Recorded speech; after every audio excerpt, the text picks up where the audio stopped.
Morning huddle time. A sense of belonging in a company actually increases job performance by 56%. It's like a lot of times all of that 3D data is there. They've done the work. They've done the engineering. They've done the slopes. They've done all the 3D polylines are already in their file.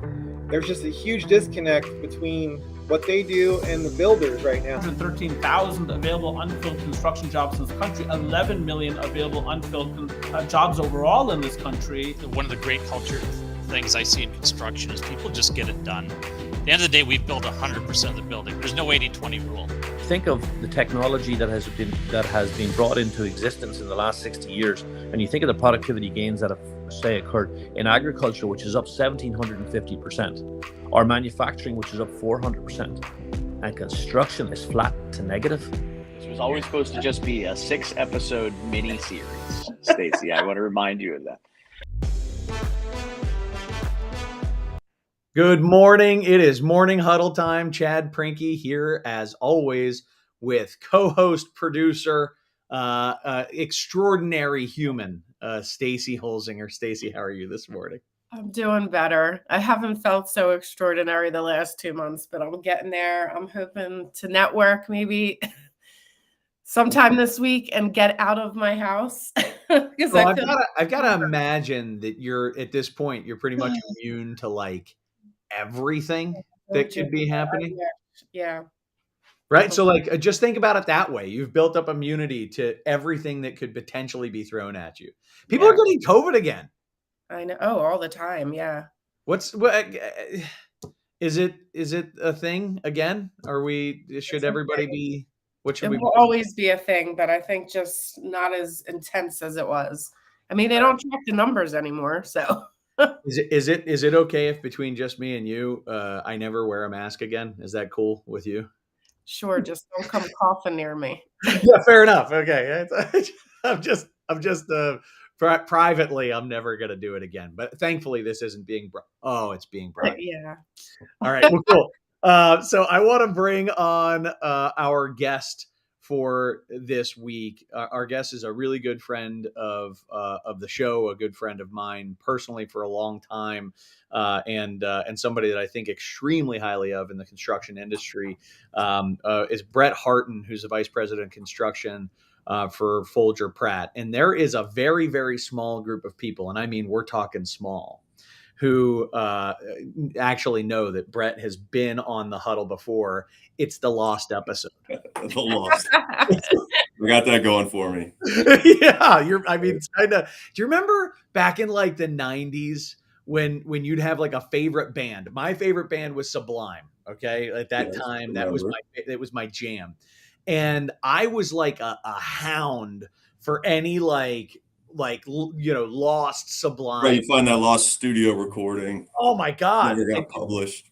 You'd show it off to your friends like, yeah, it's probably worth like $60. Found this. I'm the only one who had money back then. If you want to hear this song, you have to be in my truck. That's right. That's the only way you hear this song. Brett, thank you so much for being with us. No, I'm so happy to be here. Thanks. Thank you guys. Looking forward to it. It's awesome to have you. So Brett is someone who I think he's relatively young to be in the position that he's in. All right. He's like, yeah. Don't feel that way anymore. Tell my kids that. But Brett, how long have you been in the role that you're in at Foulger-Pratt? Just 6 or 7 years now, I think. Right. And so you were like 23 when you began. No, I'm joking. Plus a few. But Brett achieved a serious level of responsibility at comparably young age in the industry. And there are some people who are kind of like that you can think of. I'm sure you know that person who in their 30s became the president of the company or the vice president of construction or those types of things. And over the years, one of the things that I've found in our conversations, regardless of what the intent of the conversation was, is I find myself learning things from Brett. I find myself, taking things away that I'm like, Man, that's a really, really good leadership concept. And so I wanted to get to pull him into this conversation today, where the conversation, it's really about developing future leaders in construction, because I think if other folks can put themselves or find themselves on a similar trajectory, not only will they experience a lot of success in their career, but also we will in the industry have a we'll start to solve what I think is a pretty significant leadership gap. So I hope we have a lot of awesome conversation on the chat today. Stacy, let's make it happen. Let's get some cool conversations rolling and bring some questions back here in the last 5-10 minutes. All right, sounds good. All right, awesome. So I'm gonna jump in with you, Brett, on this question first, just for some background. Sure. Can you give us a little bit on your story? Like, tell your story. What shaped you? Oh gosh. What put you where you are today? Well, thank you for the kind words, Chad. I've been at Foulger-Pratt for over 20 years now. I've had a ton of opportunity here.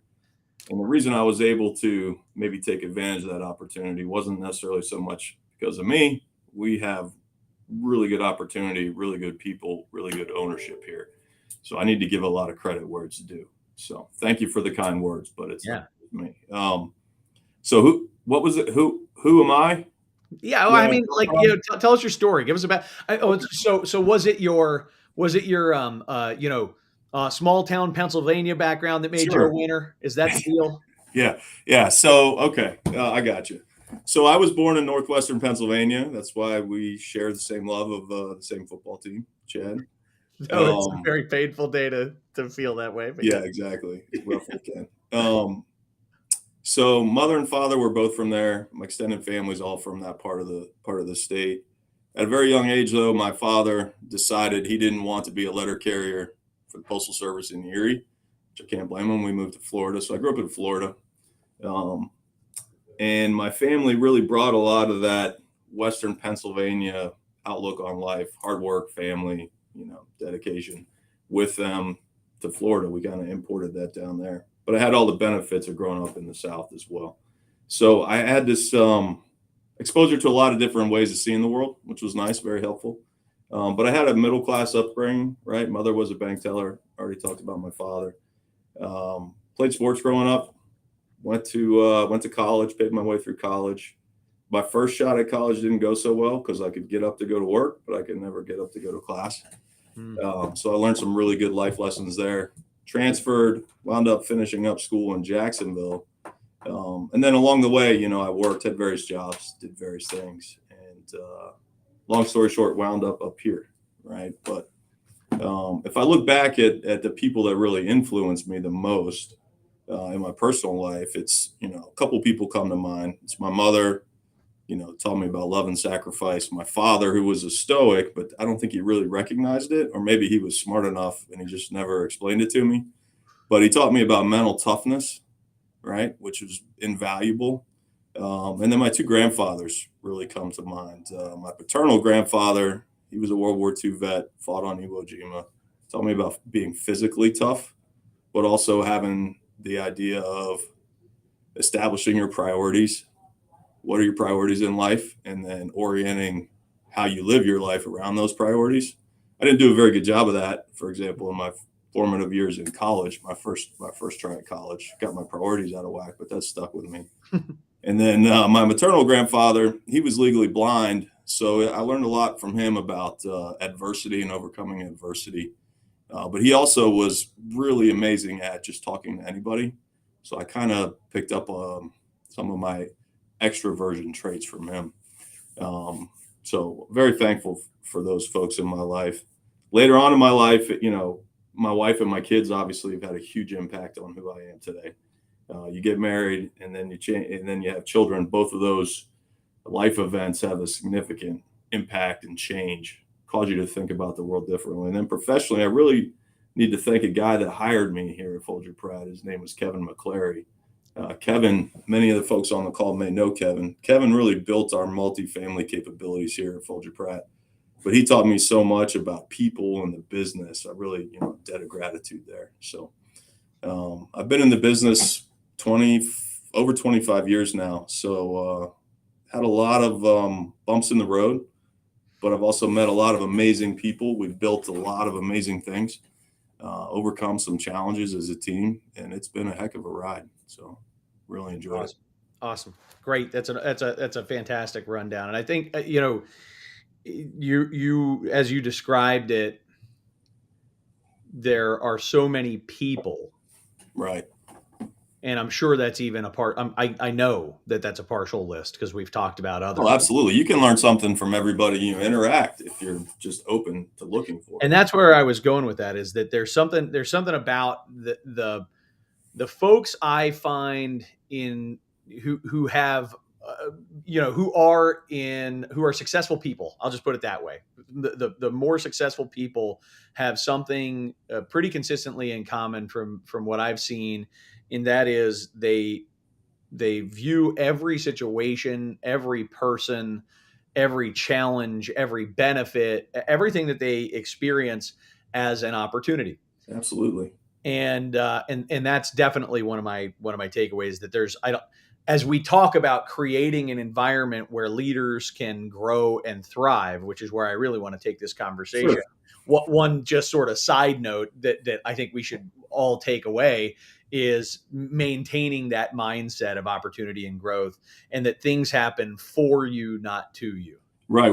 That's a great point. One of the concepts we push here, Brent Pratt of Foulger-Pratt said, I heard this from him early in my career. He said, Brett, in life, opportunity meets you at your level of preparation. That's a concept we push frequently through the team as part of our culture, but it's so true. It really speaks to that point. If you're willing to look for it and be prepared for it, there's opportunity everywhere.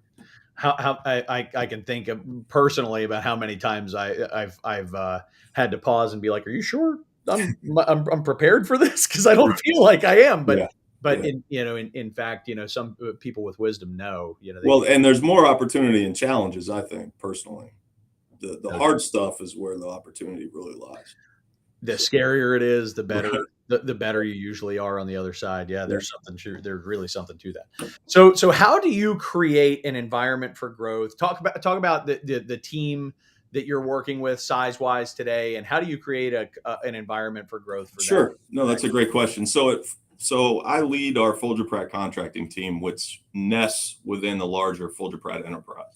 So for context, Foulger-Pratt's a vertically integrated real estate investment company.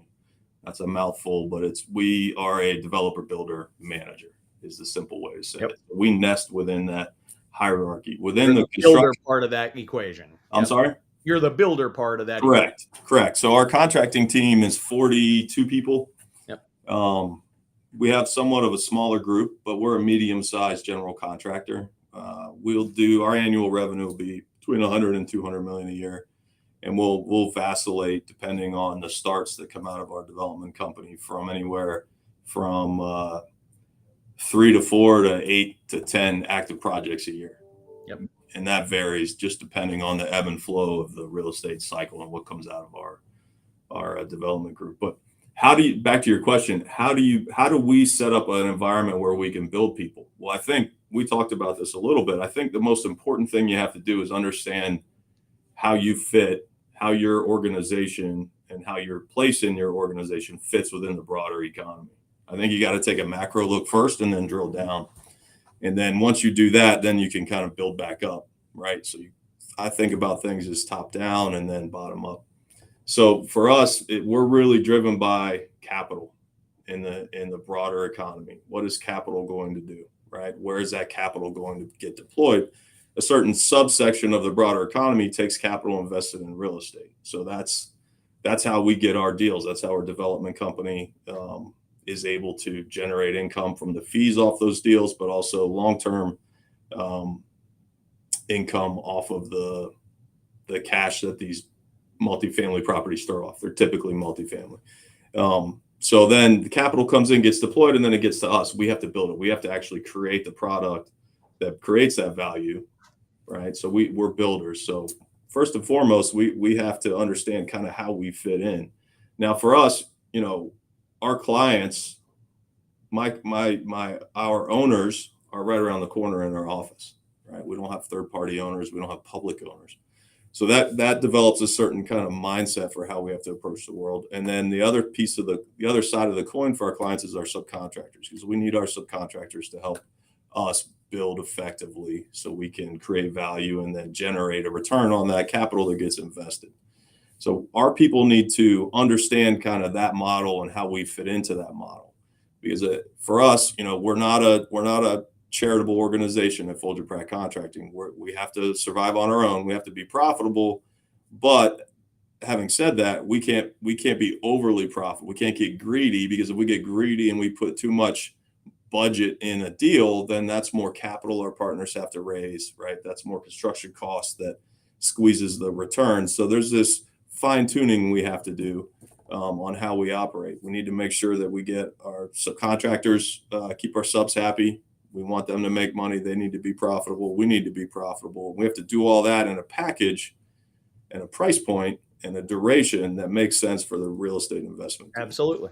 Yeah. That's kind of who we are and what we do. So diving down a little further from that, what are our priorities? Well, we have 4 strategic drivers, right, for our construction company. And this starts to build a framework. And where I'm going with this, how do we build leaders within our group? It's about the framework. So that's the context I'm talking about. Yeah. Our drivers are, we need a culture of safety. We owe it to ourselves and those that work with us to be able to go home and see our families at night. So we got to be safe. If we're safe, then we can be effective and efficient in what we do. Those two, in my mind, are intertwined. If you have one, you don't necessarily have the other, but you need both to be good, right? It's if you mow your lawn. If I can be very efficient and mow my lawn and run behind the lawnmower like I did when I was 13, get it done in 15 minutes, but it looks like garbage. Or I could be very effective and take 2 hours to do it and get every blade of grass the way I want.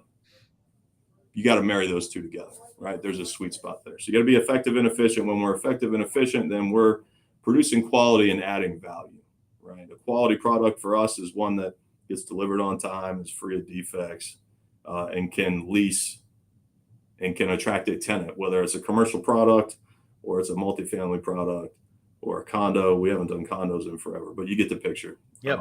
Produce quality, add value. If we do all those things, then we become the builder of choice. Now, that's could sound like a bit of an oxymoron, builder of choice, because we're not out in the third-party market.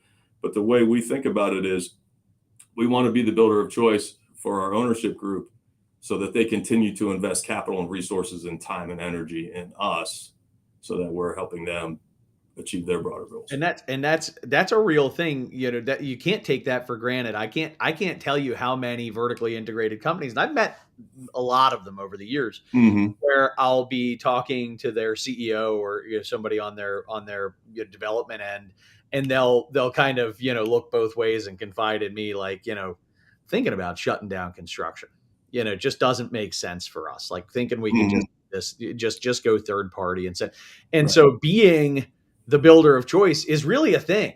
It's important. You can't, like I say, you can't take that for granted. It's got to be something that you're so good that they can't imagine building without you.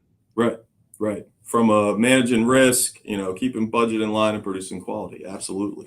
And so from that framework, when I came into my position, I was very fortunate. I'm standing today on the shoulders of giants. There's been a lot of phenomenal people that have helped create Foulger-Pratt to what it is today, Foulger-Pratt Contracting. So I had a great starting point. I feel a lot of ways I started on third base when I came into my role here. But when that did happen, I spent a lot of time thinking about what type of operation we wanted to have. And what was really important for me and for our leadership within the construction group was we wanted teams that could act independently and think critically within the framework that we established. Yep. Without a lot of micromanagement. Just that's a personal preference of mine. Any time in my life where somebody's tried to micromanage me, I have this severe reaction to it. It's just, I abhor it. Because in my mind, I always said, well, if you're paying me to do it, then I should be able to do it. Right. That's just me personally. Yeah. But we wanted to build teams that could be independent. And in order for them to be independent, we had to do our job to set the framework, but also get people and attract people that can think critically and are motivated, right? So that's the framework on how we started to think about what our operation needed to be. Nested within the hierarchy of all the way at the top, capital gets deployed. And then from there, you go about, well, how do we build folks and give them opportunities to grow into these roles that we want, and to have a career progression where they can see it. And it's outlined in a manner that they can understand. Right. And one of the things that, and I know you talk, you talk with the team, you train the team, you coach the team, right? You help everybody to kind of reach their, to reach in and figure out what makes them tick and what can get them to the next level. But I know that you also lean on outside resources like books. Absolutely. Yeah. So outside resource, you've been a great friend of ours, Chad, over the years. So we've appreciated working with you. You've been a big help with our folks. You've actually, speaking of books, a couple of these, you recommended. So kudos. But with regards to the training, okay, so that's kind of where I was going, and you're leading me there. So how do we train our people, right? Books come into play, right? But also, there's kind of some priorities for our training. And number one, technically, right, we just need to know how to build. Two, we need to know how to build relationships. Relationships are important in this business. And we need to know how to think critically, right? So the technical side, how to be good builders, we have a Foulger-Pratt contracting training program that's annual. And we'll bring outside speakers in, or we'll train in-house on those so that we can lay a really solid foundation. That's important for us. We have to have, our team has to have a solid foundation of just technical knowledge. Is this like a one-time annual training? No, we'll have 6 to 8 trainings a year. We assign a training committee chair. It's usually a younger person within the enterprise. Give them an opportunity to step up and show some leadership, right? And grow in that way. So we'll have 6 to 8 of those kind of technical trainings, and we'll intersperse, some I guess soft skill training, we'll call it, right? Depending on where what we need for the year. The relationship piece of our folks and how do we develop them. We really look for people to understand that they need to operate with integrity. That matters. And hopefully as we onboard people, we've done a good job of fleshing out folks that maybe that might be an issue. And for those folks that maybe get through the net, we do a pretty good job of flushing them out quickly. But integrity matters for us because, we need to play long-term iterative games with long-term minded people. That's our approach, right? Real estate is a long-term game, but construction is a long-term game. If you're new into the industry, you might not recognize that if you're 2 to 3 years in, but stick around and you'll find out that this town is a long-term business, right? No doubt. People have long memories. So we train on relationships, networking, right? How to communicate, how to have integrity, how to manage and all the people that it takes to build a project, right? Owner, architects, subs, suppliers, your own staff, all that. And then critical thinking. So if you go back to what I was saying, we need teams, at least our approach is we need teams that can operate independently. Critical thinking in my mind was really important. Because how can we not micromanage folks if we can't trust that they don't think critically? That's right. Because it takes more than just following a process to get a building built, right? Construction is very dynamic. It's one of the reasons personally I love this industry is it takes all these pieces from all these other disciplines and puts them into one pot. And you got to be a psychologist, you got to be an accountant, amateur attorney, you have to be an engineer, right? Architect, all these things. And the critical thinking piece is something that we push. And the way we do it is not necessarily always with formal training. We'll give folks an opportunity to read a book. It's kind of opportunity to meet you at your level of preparation. Hey, do you want to get better at what you do? Hey, I think you might want to consider thinking about this book. So there's 3 primary books. What do we go to? The first, Radical Candor. You shared this with me. This is an awesome book. The basic concept is you need to build relationships with people and care about them so that they understand that you care so you can speak directly. with them, right? That's right. Life's too short, and it's a fool's errand to think that people are going to read your mind and understand what you want. So right out of the gate, if you can communicate effectively, then you're ahead of the game, right? Yep. Just solve so many problems. So great book. It's written by Kim Scott.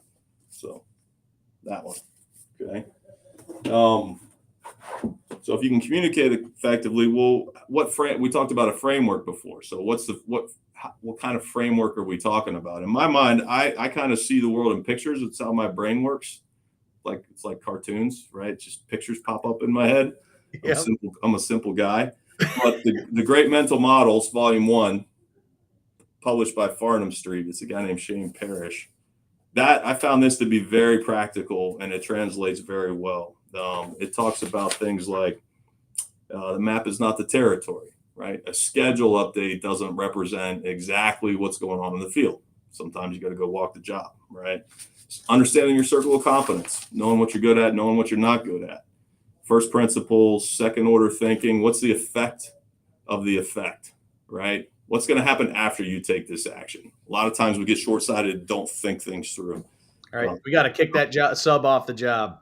Right. Well, then what? Great. Right. Yeah. Super. That felt good, didn't it? Right. And these last two I really like. Occam's razor, a lot of people have heard about this, right? All things being considered, the most simplest explanation is the one that's likely.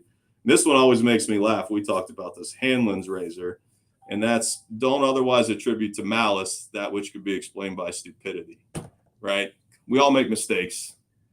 For example, if a subcontractor doesn't do something you need them to do, or somebody on your team doesn't do something you need them to do, it's not because they don't like you. Generally, odds are it's not because they don't like you or they're out to get you. It's just people make mistakes. Yep. So the mental frameworks are really important. And then the last one, this sounds kind of outlandish, but it's the 33 Strategies of War by Robert Greene. This really speaks to strategy. I mean, construction is not war. Sometimes it can feel like it if you're not doing it right. But this book has a lot of concepts that really speak to strategic thinking. And this one really resonated with me. I first read this book when I was going through a really challenging public project that was multiple years and had some lawsuits involved. And it really resonated with me. But what I like about this book is it talks about leadership as well. But it starts with, how do you operate and how do you function? Self-directed warfare is what they call it. The concepts like don't fight the last war. What happened yesterday isn't going to happen today. And what's going to happen tomorrow isn't going to be the same as today. So you have to attack each situation, each day fresh. This one really resonated with me. Amidst the turmoil of events, don't lose your presence of mind. It's easy for everybody on a project to get wrapped up and lose their presence of mind and get pulled back and forth by the moment, by the latest fire drill. So maintaining some peace and calm in your mental environment is really important. Organizational warfare, avoiding the snares of groupthink, right? A team needs a leader, right? So we have to build those leaders. Segmenting your forces. This one really resonated with me, and it speaks to how we wanted to establish our teams. What's cool about the book, it gives examples from history, like Patton, for example. He said, don't tell a soldier how to do something. Tell him what you want him to do, and then let him go figure it out the best way possible, right? Napoleon's orders. What's that? That speaks to your culture of not Mike. Right. Napoleon gave his orders to his generals. It's fascinating to me. But it really applies to how we communicate in construction. And then it kind of changes to some team concepts. Pick your battles. You need to be effective and efficient. Trading space for time is a good one. Sometimes you just need time to think, to solve a problem, right? And then some long-term concepts like lose the battle but win the war, right? You don't always, everything's not a +1 scenario. You don't always have to win and put somebody else down, right? You got to think long-term. Overwhelming resistance with speed and suddenness. That's really speaks to agility. For us here in our group, we get different product types. Development changes their mind. The market changes. We have to adapt. Right. And we don't have specialists here. We're small enough to where we have to be agile to handle any type of product type and to change course quickly. So that resonates. So what I'm taking away from all of this, Brett, is like, I mean, it's a lot of things really, but Sure. um, uh, one of the key concepts that I want to underline for our audience is that inside your organization, you are building leaders for your organization. Right. And that's something that uh, you're not just kind of providing generalized leadership concepts, but you're really providing all of this stuff in a framework, to use Yeah. your term, of this is the world we live in, this is the business we operate in, this is the company that you are contributing toward, the team that you're contributing Right. toward. And so everything that you're teaching, everything that the team is learning, is specifically designed to map back to what they're doing today and tomorrow, and not just these big lofty leadership communication concepts that kind of feel like nice. When I hear soft skills training, it's one I always Yeah. feel, because Right. it's something I do, right? It's I that's a large part of our business is soft skills training. But when I think about soft skills, when I hear that term, I flinch, because it feels to me like it's the stuff you don't Too really nebulous. need. Yeah. Right. It's the stuff. It's like it's the stuff you don't really need, but it's nice to have. But in fact, what you're doing is you're inside your framework of long term your success with your inside your own entity, inside the enterprise that is Foulger-Pratt. The other, your subcontracting community that matters a lot to you, and maintaining those relationships and having a long-term vision toward those people. All these concepts tie back to stuff that you're really beating the drum on every day. Yeah, And because it nests within the hierarchy of how we operate. I do think a lot of these concepts translate, and I hope people see that, because I don't think they're just unique to us, but it certainly was a conscious choice to structure things this way.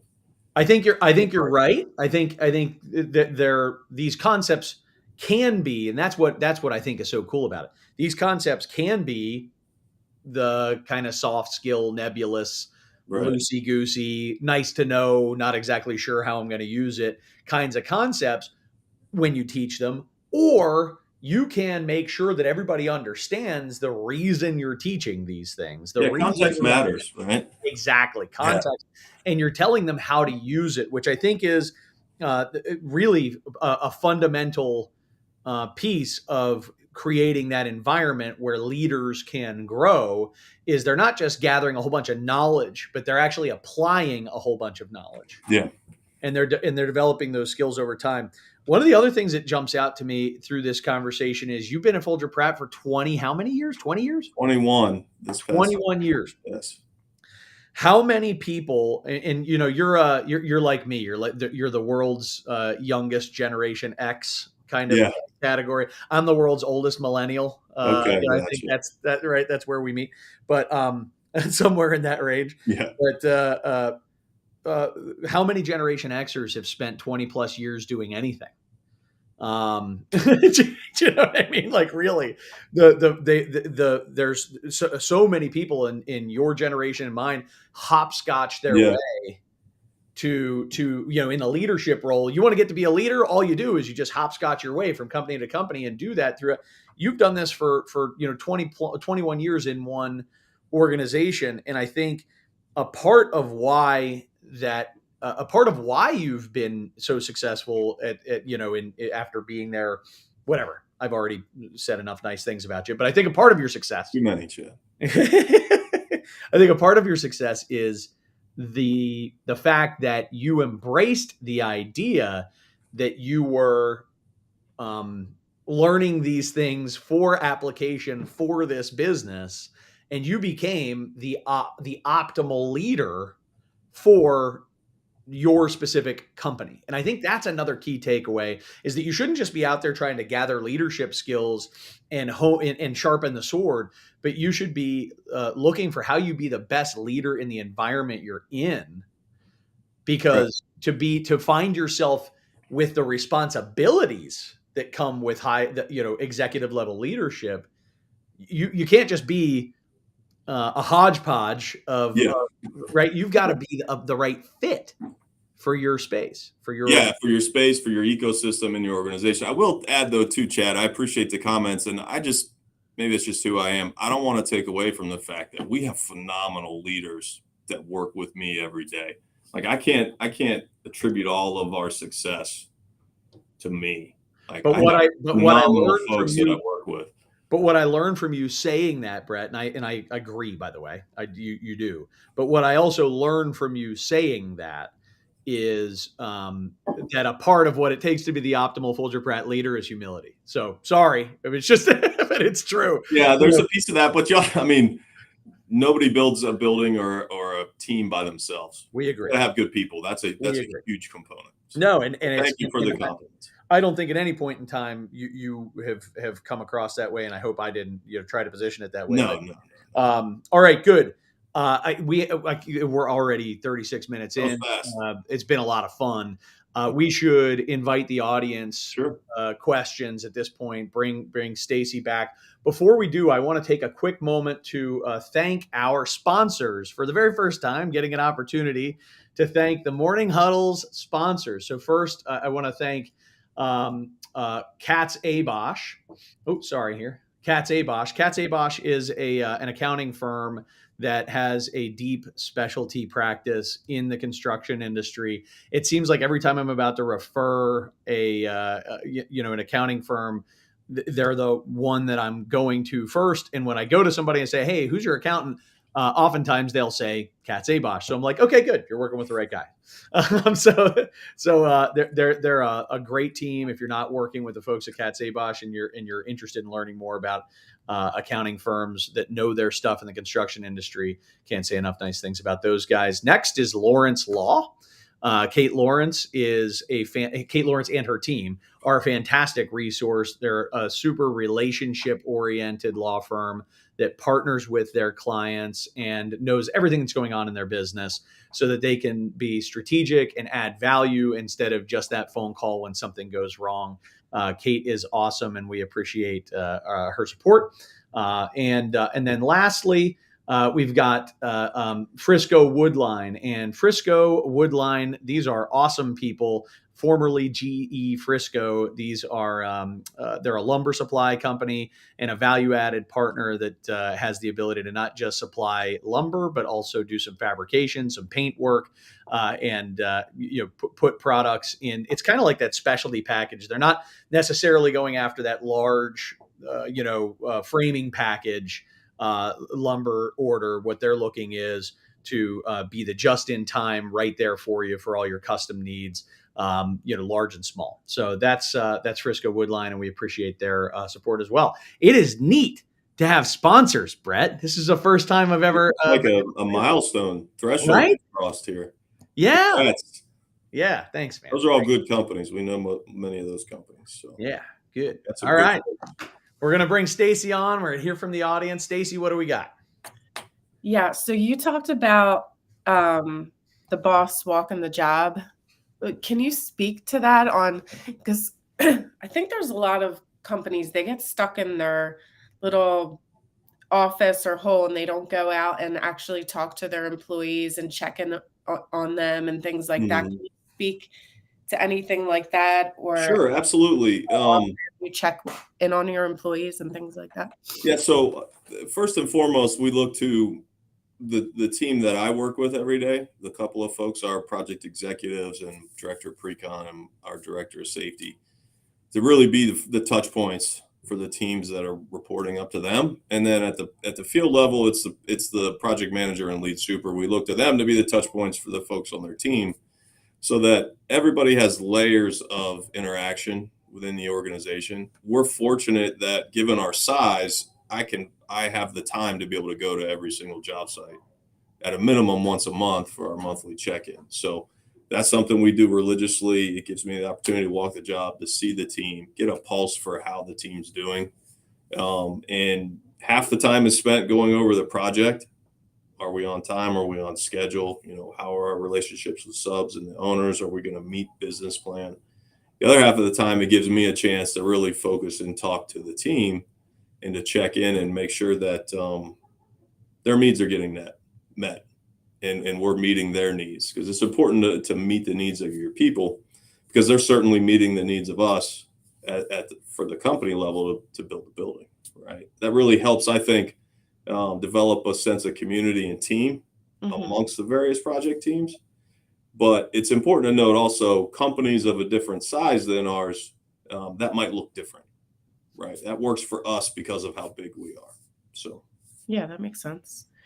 Mark Jury said, how are you leading your team through and into this new elevated cost of money and elevated expectation of investor return with the increased costs of construction, from material and equipment to labor and logistics? Mark just came up with the title for our next show. That is such a serious question. No, it is. That's the question really at the highest level everybody's asking, right? What is the capital doing, right? Because if cap rates for buildings if there's not enough of a spread between cap rates and interest rates, then that capital may not want to invest in real estate. Something that may be more risky than other vehicles to invest your money. But I think for us long term, the capital that likes to play in real estate is going to stay in real estate. It's just trying to figure out what's going on with the interest rate environment and where the economy is going. So there's a massive imbalance in supply and demand for housing, and that's for both apartments and home construction. So that's not going anywhere anytime soon. So we continue to feel bullish long term about multifamily in particular. That's a lot of what we build. We'll build anything, but primarily we're doing multifamily. But balancing the cost, it's tough. What helps us is our model. We can have conversations that maybe a third party contractor can't have with their owner, or maybe in a more candid way. We get to peek behind the curtain a little bit to see how the sausage is made, so to speak, on the pro forma. So that allows us in our model to get creative on how we address risk, which really drives cost. And driving and managing the cost piece of a pro forma for real estate is important, because that's one of the biggest lever that drives returns, which is what attracts capital. So it's kind of a non-answer, because I don't think anybody really has the answer, but that's what we're doing about it, at least. Yeah, I mean, it seems to me that the safest places to put your money are, so I agree with you. Like there's in this particular moment in time, there's a lot of question about what the investment is going to look like, and is it going to be better tomorrow? Should I wait? Should I go ahead now? And those types of things. But at the very least, there are going to be some projects moving forward now. Absolutely. There's some money that wants to get out in the market. And I think what you're trying to do is to be the safest place to put your money, to be the place that says, when you put your money here, we have just a consistent track record of bringing it, in on schedule, on budget, with a quality product that's going to keep everybody out of litigation and get everybody the return they're looking for. Well said. Two more questions. So to kind of piggyback off what you just said, Casey Larkin said, as the market is challenging, would you joint venture in a project? We have joint venture projects from a construction standpoint for various reasons. So the answer is yes, but each scenario is its own scenario. It's its own case, right? So we would do that on a case-by-case basis. Okay. And how often do you perform team huddles to ensure quality evaluation, check-ins prior to year evaluations? What are the tools or systems you are utilizing? Okay, that's another good question. So we have process we follow, right? We have a meeting every week at the team level, right? Team meeting, go over everything related to the project. This is just the project team itself. So they're doing what they need to do. We check in as leadership monthly to make sure things are going as they're supposed to.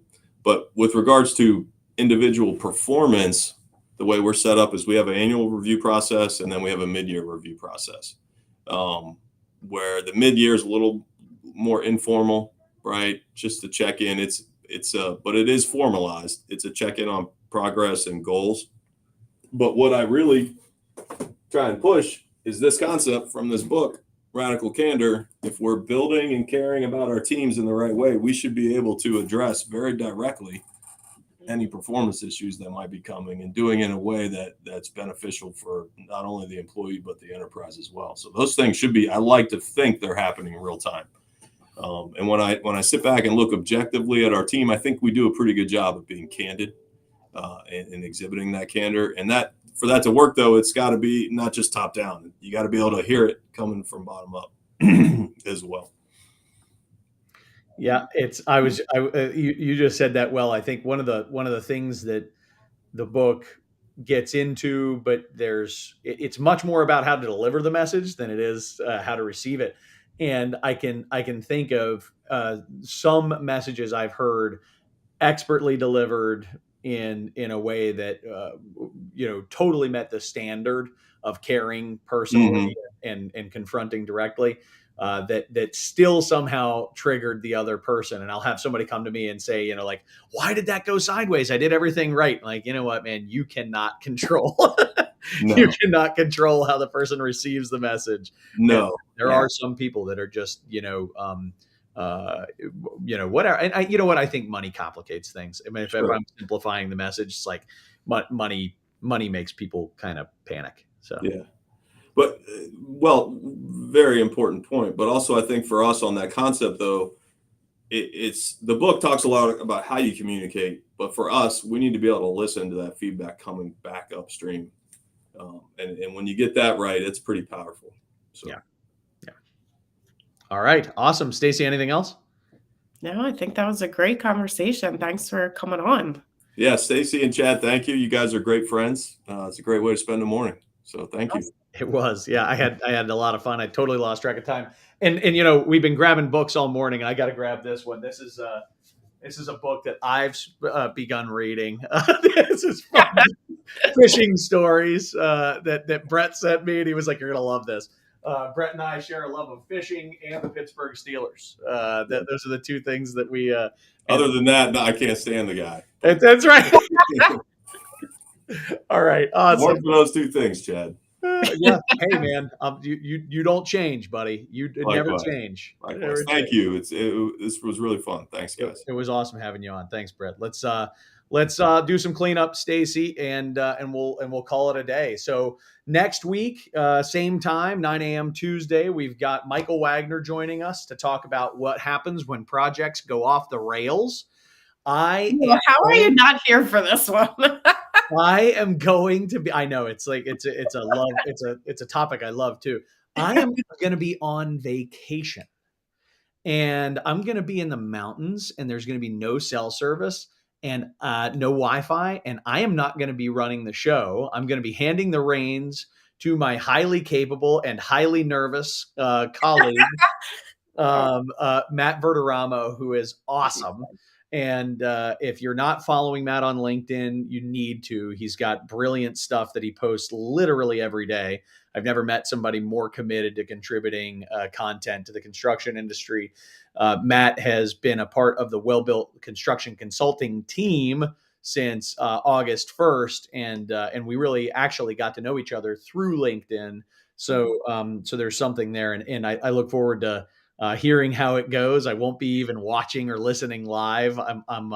I'm truly just trusting in Matt and Stacy to run an awesome show, and I know they will. So that'll be a great conversation next week. As always, please email us to be added to our weekly mailing list so that you don't miss out on the live stuff. And if you do happen to miss a live session or live show, that is, you can quickly gather the information on it and watch it and catch up. Obviously, do it through Apple, Spotify, YouTube, or just right on LinkedIn. However you like to, keep caught up on podcast-like material. Yeah. Stacy, I'm out of breath. I think I'm out of things to say. Is there anything else on your mind before we wrap? Nope, nothing else on my mind. just focusing on getting better and looking forward to next week and to meet Matt. I got to meet Matt before the show. That's Never why met- that would be like let's have a surprise. I guess we could. Yeah, No, it'll be fine. I'm sure you guys will get caught up a little bit before the show. we will.